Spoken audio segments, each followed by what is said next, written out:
Thank you for tuning into this conversation among our law enforcement leaders. Nationwide, police agencies are faced with the challenge of recruiting qualified minority candidates. Maryland is no different. Today, we welcome 3 trailblazing members of Maryland's law enforcement community who have shattered barriers and are paving the way for others. Colonel Roland L. Butler Jr. is currently in his 29th year of law enforcement service after being promoted through the ranks of the Maryland State Police. On April 11, 2023, Colonel Butler was sworn in as Superintendent, becoming the first person of color appointed to the position in the department's 103-year history.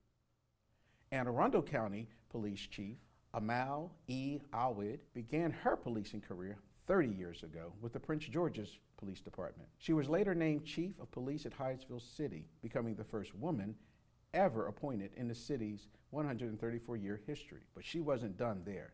On December 17, 2020, Chief Awad became the first female, first person of color, and first member of the LGBTQIA+ community to serve as the permanent chief of police in Anne Arundel County. Our third guest today began his 36-and-a-half-year career with the Baltimore County Police Department as a cadet. On April 18, 2023, Chief Robert McCullough was sworn in as their 16th police chief, making history by becoming the first person of color appointed to that position. Each law enforcement leader here today represents a continued movement towards a more inclusive and equitable future for policing. As we acknowledge the importance of representation and diversity, they share their own insights and vision for 2024, a year in which Governor Wes Moore has proclaimed as Maryland's Year of Civil Rights. Welcome, Colonel Butler. Welcome, Chief Amal Awad. And welcome, Chief Robert McCullough. Colonel Butler, as a state agency, how are you addressing the challenges of minority recruiting throughout 23 very different communities? Maryland's vast territory. When you start talking about recruiting, things that work in Western Maryland may not have as much success in Southern Maryland or the Eastern Shore. When you look at Eastern Shore and Western Maryland, there are a lot of legacies, people that were troopers. Law enforcement runs strong in the family. We do get some of those same things in the metro areas. So the metro areas have become our greatest focus to diversify the agency. We're working with historically black universities. We're also working with the military, and we're also doing a lot of community outreach. I think one of the things we've noticed is it's best to reach people early on when they're in high school with Explorer programs, and the MSP also has a very robust cadet program.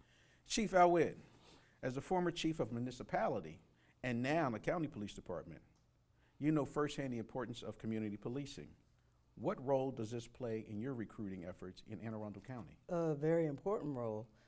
Actually, we take opportunity with our community events to do just that, recruit. Not only traditionally recruiting with a table, displays, but stepping out from behind the table and actually connecting with folks.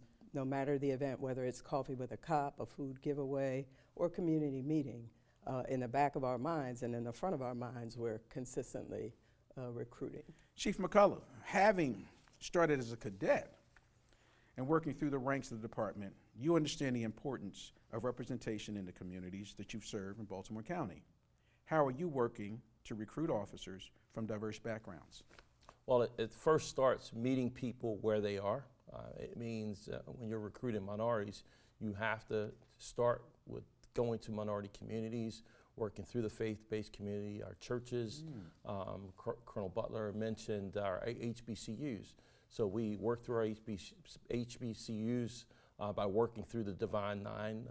They collaborate with us and assist us in recruiting our recruits coming into the agency. It also starts with eliminating barriers. You have to know where the barriers are, and there's things that prevent minorities from entering into law enforcement, and you seek to remove those barriers. But law enforcement is really about improving people's lives. So you have to make that appeal and show that there's opportunity for our minority youth. Now that's what I mean by insightful. Thank you. And thank you for tuning in. Stay engaged as our next conversation will focus on building a healthy law enforcement workplace culture.